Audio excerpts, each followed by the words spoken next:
to look like this, you have to be conscious of the choices you make, the people that you hang around, the decisions that you make, the people that's in your life that's trying to help to take heed to what they're trying to tell you. Because if not, this is how you're going to look. This is where you're going to end up at. Miserable. No one want to deal with you. You have to listen and take heed to people when they're trying to help. Period. Because I did that, that's how my life turned. And this is what can happen for you. Right now, you have the opportunity to never go this route, to never be like this. By listening to your teachers, your family, and paying attention to them. Because if not, that's what happens to your life. And I was just like you. Just like you. Played football, had scholarship opportunities, but because I didn't want to take heed to the opportunities that was given to me, because I wanted to be cool, because I wanted to fit in, I understand the pressures of school, and peer pressure and wanting to fit in. I understand all of that. And I put that ahead of myself. And because I did that, one choice led to another, led me to those facilities. So right now, you have the opportunity to never go that route. And that's why I come and speak to people, young people like yourselves and others. Because I know how it felt. I sat in the very same seats that you're sitting in right now. I know. So you have to really take heed to what's given to you, the opportunities that are given to you. This is a beautiful school. I'm walking around looking at this school like, wow, this is an awesome school. This is nice. The facility, it really is a beautiful school. You got schools that don't look nothing like this, brother. That when as soon as you walk in, it's just misery. You have to really realize what's before your eyes and opportunities that you have. You have to. I didn't do that. I came from a single parent home. I didn't have a father, so I know how that could be. I didn't have a male role model, somebody to instill in me things that men need. Because my belief, only a man could raise a boy to be a man. That's how I feel. Period. If you need electrical, you need the socket fixed, you're gonna get an electrician. If your toilet fix is broke, you need to fix it, you're gonna get a plumber. So understand it's hard. It's hard for single men. Young men that are being raised by single women. I understand. But if you have men in your life, some man, whoever he is, the guy that's down the street, your uncle, a teacher, anybody, if he's trying to feed into you and tell you some good information, take heed to it. Because it doesn't matter that if he's your father or not. It's not about the message, it's about the message. So take heed to that message. Now to go back to, I grew up in a single parent home with my mother. She did the best she could with me. But I knew what to do with Mom. I knew what to say to her to get me out of certain things. Because she wasn't forceful, she wasn't firm and strong with me. I knew to go home when I had them crutches. I don't know how to finesse this. I don't want to play ball no more. I want to hustle. I want to go down the street and get this money. I want to go shoot down North Carolina. How can I get out of this? Mom, what happened, baby? I got a helmet to the shin. Oh, well, you still want to play? Not really. If you don't want me to. I knew just what to do, manipulate it. Where if a male role model would have been in my life, boy, you going out there and play that football. Get out of here. What you mean? You okay? You can walk? You going to heal up? You going to get out there and play? And I've still been able to go to college on a full ride scholarship. But because I started at an early age learning the power of manipulation and went from her to a woman, and then from a woman to a judge, and then from a judge to a correction officer. But then I said, I need to change. I want to change my life. I'm tired of the same cycle over and over and over again. You might not be able to identify as far as the prison system, but you might be able to identify with why my grades aren't where they need to be. Why I'm not making a team. Why I can't start up this little t-shirt business. Why I can't have a relationship with this young lady that I like. It all comes from confidence and pushing yourself to excel at anything you want to do. You can have anything you want, period. I know it's cliche, people hear it, but it's the truth. Anything you ask for in this universe, you ask God for, you can have.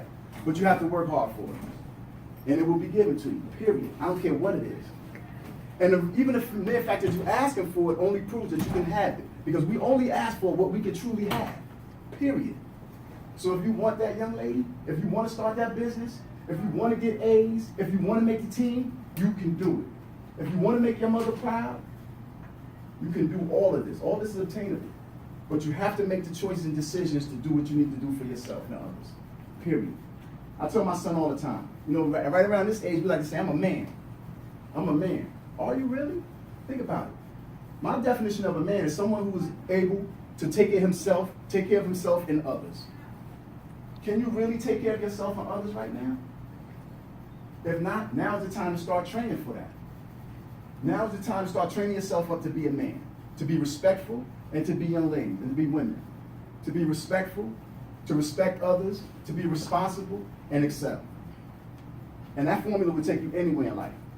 Anywhere.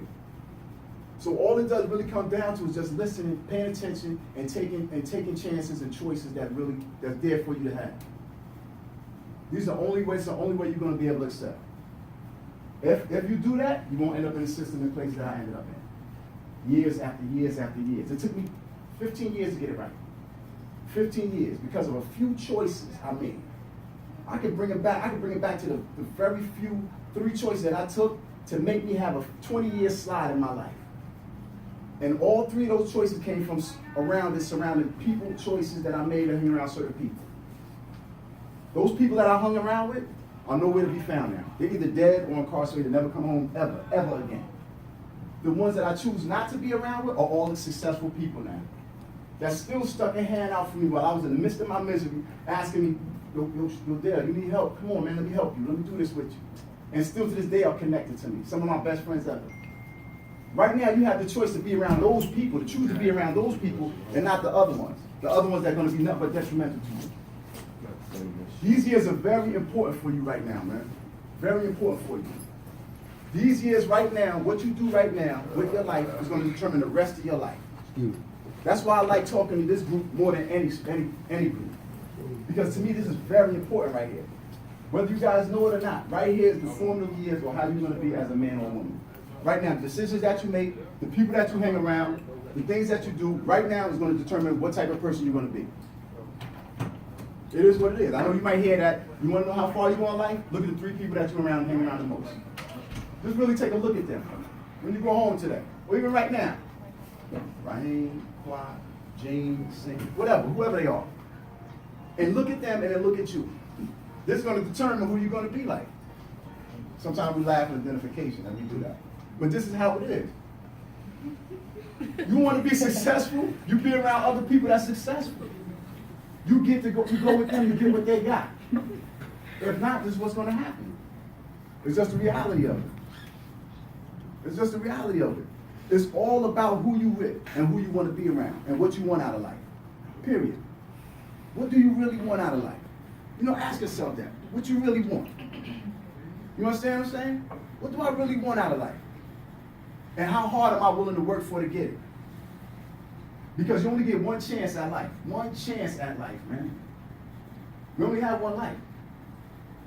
So right now, the decisions that you make is going to form that. Today I have a relationship with my mother. I didn't have a relationship with my mother for years. For years I didn't even really speak with my mother. And even when I say that, it embarrasses me. I'm shameful for saying that. I thought if I distance myself from my mother and my sisters, I'm helping them. I don't want them to see them. I want them to see what I'm doing. When in reality, that's a messed up way of thinking because I'm the man. I'm supposed to be the man of the house. I'm supposed to be there to protect them, provide for them. Talk to them every morning. Ma, you all right? You need anything? But my thinking was skewed. It was backwards. Today when I go in people's homes, they don't hide stuff. These are all the things that happened to me. This is all where I went to. When I was just like yourselves. I never thought I never woke up saying, you know what, when I'm going to be 32, I'm going to start going to prison. When I'm in my 20s, I'm going to start going to jail. That never happened. I didn't think that. My whole way of thinking was about athletics and sports. But some way, being around certain people, making those decisions, changed my whole way of thinking. It could take a split second. So you have to be driven. You really have to be driven and put goals together. Put goals together. Short-term and long-term goals, and really achieve them and go after them. Don't just coast. Because if you just get by, now you're going to just be getting by in life. And nobody don't want to do that. I know the term now you guys say is get the bag. I want to get the bag. Only way you're going to get that bag is by getting out here working. That's the only way you're going to get that bag. Yep. You got to get out here to get that bag. That bag ain't going to come to you. You got to go out there and get it. You got to stay focused. You have to, man. That's the only way things are going to happen for you. This is the way you want people to trust you. You want people to look up to you. You want people to count on you and depend on you. And that's the way I was. I used to have to get up every day for count. To be counted as a number. Now people count on me and depend on me. That's a beautiful feeling. And I know you guys want that. You want people to look up to you and depend on you and need you. And if not happening now, it's going to be happening soon. Because you all are young adults. So right now is what's going to foster your life. Right now, the choices that you make, the people you hang around, is going to determine what type of person you're going to be, what type of man you're going to be, what type of woman you're going to be, what type of mother, what type of father. It's very important. It's very important, guys. Go ahead. I got a question. Back to you talking about the beginning story. So Yeah. you said you know how to manipulate your mother and say all the rest like this. So why you wanted to hustle and do that when you had football? What made you want to do that? Good question. Wanting to fit in. To me, that was more glamorous. That became more cooler than the athletics. And to be honest, I didn't have the work ethic for it anymore. And that's what it's about, being brutally honest, being transparent. Because that's how you're going to change your life. To be honest with yourself. And that's what it was. I didn't want to get up and run those Okie drills. I didn't want to run the sprints anymore. I wanted the easy way. Because at the end of the day, I got into football for the love, but we also get into it to make money later on in life. I want to be wealthy, get out here and get this money. But because of the thinking was skewed, I can get money this way too, and it's easy. And it's going to flash. All the girls want that. They got the fly cars. I can get this instantly. Instant gratification in a messed up way of thinking that I was thinking. When this way, it was going to take work, time, dedication, perseverance, all those words that we don't like to really do. You understand? So that's why I made that choice to be like, well, I know what to say to her to do that. And look what it brought me, years of misery. Where if I would have did the hard work, the perseverance, the dedication, striving for excellence, I might be talking to you guys right now, but with a different story. Just getting out of the league. Or maybe not even getting to the league, but graduating with a degree from a full ride and have my own business. So to answer your question, that's why. Because it was the easy way out. And that's what we have to do as young men and women right now. Go ahead, sister. In total, how many years did you do? All together? All together, I must have did like maybe 10 to 12 years of incarceration. Yeah. The longest strip was 5.5. 5.5. And you think I thought about it? I never thought that would be me.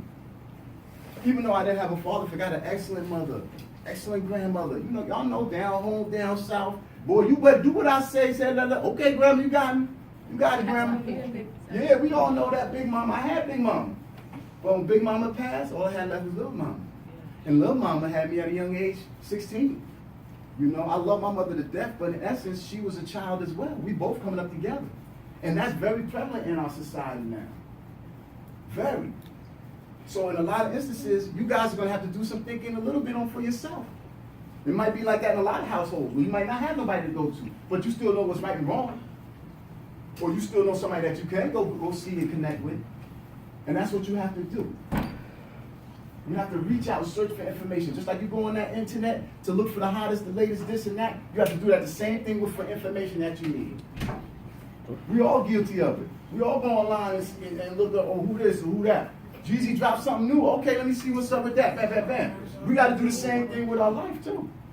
Yeah, you know. We got to do the same thing. So, yeah, to answer your question, yeah, it's all together about that, man. About a 5-year stretch. And initially, nobody came to see me. Nobody came to see me. You know, my family told me, like, look, we love you, but after a point in time, it's like, that's it, we're done. And I had to understand that. And I play the tape back now, and my mother tried to do everything that a parent can do to deter their son or their child from going the wrong route. Tough love, soft love, you gotta get out of my home, everything. But it came down to what? My choices. She gave me all the information I needed. Big Mama gave me all the information I needed. In school, the coaches gave me all the information I needed.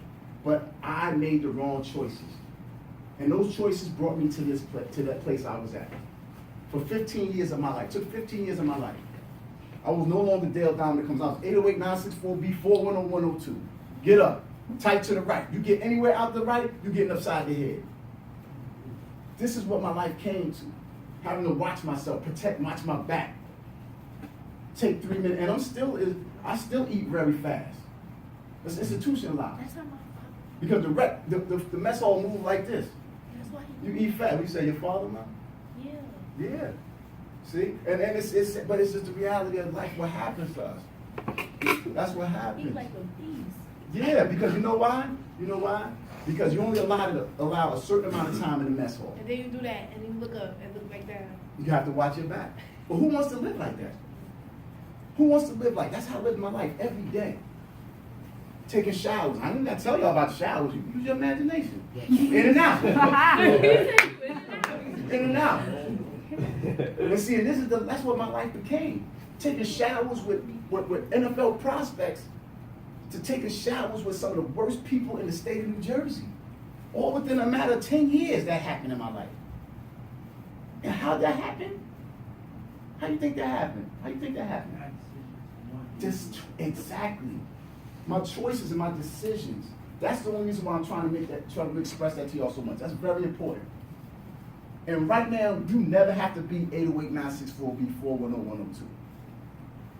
Or even if that's not in your sight, you never have to be that mother that can't provide for your son. Or that father that can't get your daughter that dress. You can get them anything you work hard for. If you provide for yourself and your family, you can do it. But the only way you're going to do that is by making good choices and decisions. By pushing yourself in school and excelling. I know school is hard, sometimes for some of you. Or some of you might not even like it. I was like that. As you? Hey, I understand. My son's the same way, man. I understand. But as a man, I'm going to tell you right now, as men, we have to do things sometimes that we don't like to do, but we have to do them. Can you understand that, young brother? Can you really understand that? Yeah. Sometimes I might not want to get up and work out, but you know what? I'm 47 years old. I got to stay in shape. You know what I'm saying? 47. Like, Right. Yeah, thank you. Right. Yeah. But this is life, though. It's your decisions that you make. And sometimes you don't want to go to work, but you got to get up and you got to go to work. So that's why school, I didn't know then, but I know now, school is the blueprint for life. It's the playground to practice for life. Yeah, brother. When you're incarcerated, how did it affect your kids, and what level are you with them now? Have they forgiven you, or are y'all back together, or how that Excellent picture look? Excellent question. Because I was the type of individual I was, God didn't bless me with children of my own. Because you know what? I wouldn't have been a father. I was an out of the system. There was no way I could have been a father.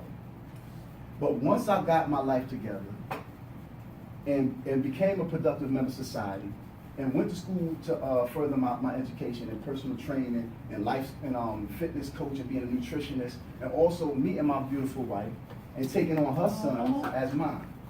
You know? That's when I was able to be a father. And now I realize that was all in God's plan. Because I wouldn't have been no type of father to them if I'd have been, I would have never been a good father to them. Or even before that, let's back it up. She would have never even accepted me as a man. Because she don't play that. And ladies, you should do the same. Only accept a man that you know is worthy of you. Period. Period. Don't waste no time with no man that's not worth you. Know your worth. Know your worth. Because you all are worthy. All of them. And so because of that, I was able to be a father. And they respect me for that. And initially in the relationship, I was embarrassed. I didn't want to tell them my story.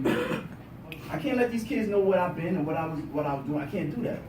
But then I said, you know what? If I truly love them, I will tell them. I will let them know what I went through. And I did. And they love me even more for that. And respect me even more so. To where though they even came with me on a few speaking engagements. So you could do anything you want, real talk. I really mean that, man. Anything you want, you can do, but you have to make your mind up right now, today, to make that choice. Right now, here, bro. So what's the two things that you wish you could take back? Even if you can't, what's two things you think you see now, you like, oh man, I would have stopped and changed that? Good question. First one was ever picking up a drug. Ever getting high. I wish I never would have done that. I wish I would have never rolled that blunt. I wish I never would have popped that pill. I'm just being real. I know. And see, laughing is connected. Or any drug, bro. Or any drug. Hold up. Listen. Check this out. Any drug for that matter. Because what I'm about to say now is real, whether you want to believe it or not. A drug is a drug is a drug. I don't care what it is. Anything that's taking money out of your pocket and changing your way of thinking and your perception, and you here with it, you out of that's not correct. I'm just being real. That's not correct. You can't be on point like that. You can't be on point like that in the street or in life. Period. Let's be real. Anybody get the drop on you. Anybody. And that's what happened to me in Plainfield when 40 jokers jumped on me and cracked my nose twice. Got the drop on me. Because I was peeled up. But see, this is the reality. That's why I never wish I did that. So that's a good question. I wish I never picked up a drug is number one. And number two, even more important than number one, I wish I never caused my mother any pain. That's number one. That's paramount. That's the first. I should have said that first. Because that's my mother. I don't know what type of relationship you guys have with your mothers, you ladies have with your mothers, but you only get one mom. I know you only get one father too, but come on, your mother. That's your mama. You was in her womb for months, 9 months. She carried you. Whatever she ate, you ate. Think about it. She was feeding you before you even came out the womb. There's nothing like a mother's love, man. It's crazy. I think about it a lot of times. When your mother's holding you, nobody, she's that person that's taking care of you. Nobody's around looking. She could be like, you see this little bit. But they don't do that because of that nurturing love. So yeah, that's the other one. I wish I never caused my mother any pain, man. I wish I never caused any pain. What's up, young bro?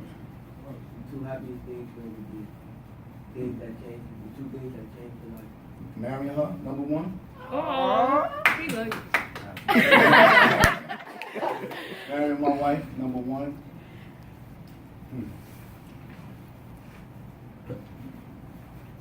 Number two, making the decision. The day I said, that's it, I'm changing my life.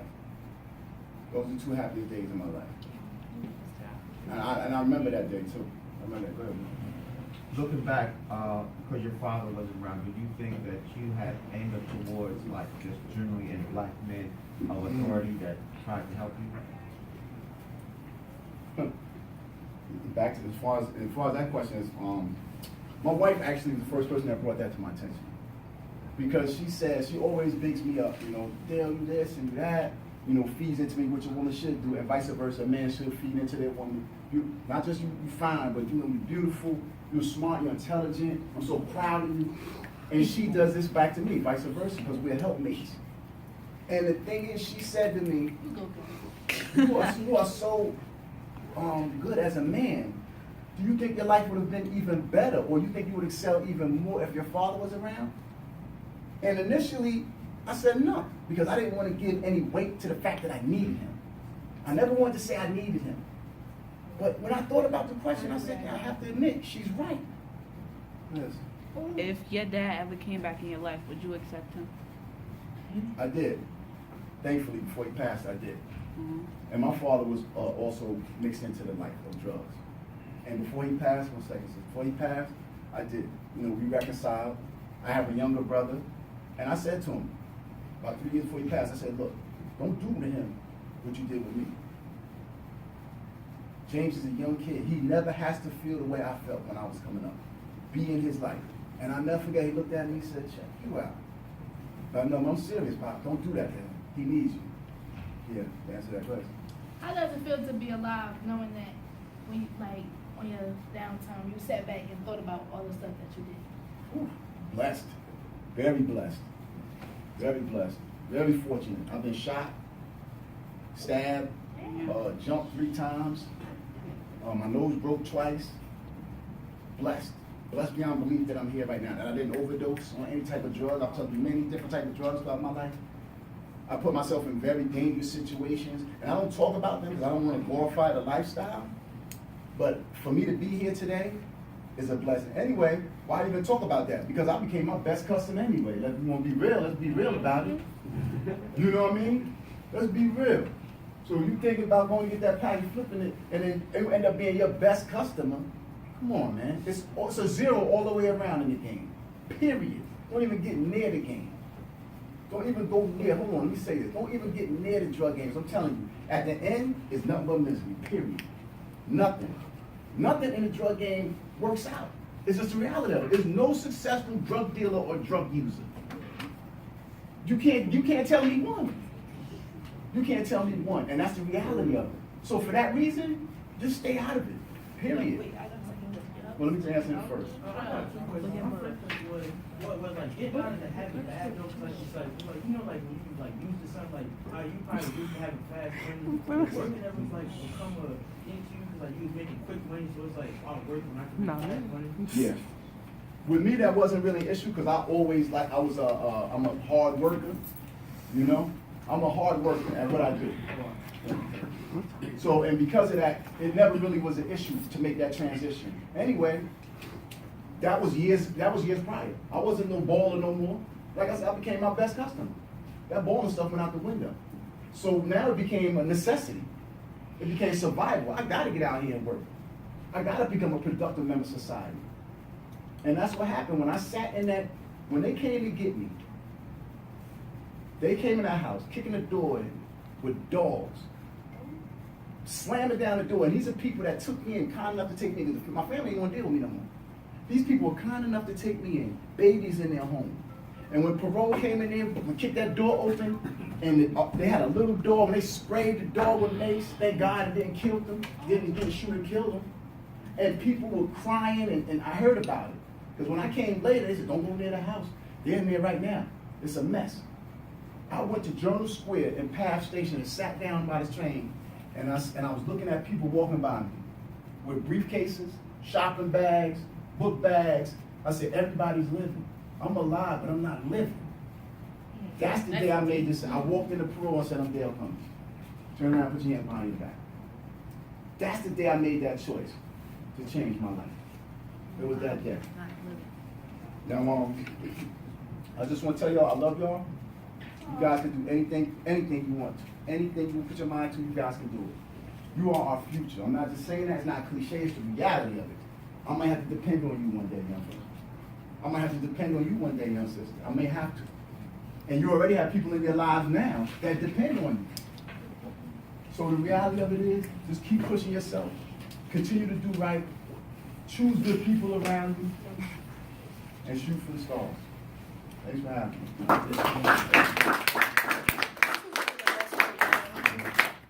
He came in off the rip, like, yeah, I think he was like, cause I'm number 1, 2, 3, 4, 5. No, bye. No, wait for Joseph coming to 9 minutes.